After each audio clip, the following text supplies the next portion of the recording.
शुक्रप्राणहरण वाराही वीर्यनन्दिता कामेश्वर मुखालोक कल्पित श्रीगणेश्वरा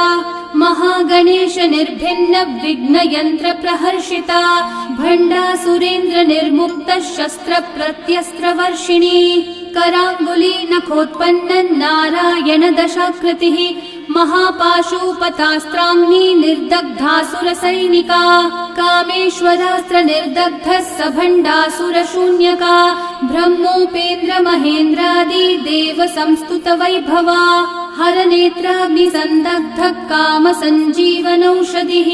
श्रीमद्वाग्भवकूटैक स्वरूप मुख पंकजा कंठाधक्कटि पर्यन्त मध्यकूट स्वरूपिणी शक्तिकूटैकतापन्न कट्यधोभागधारिणी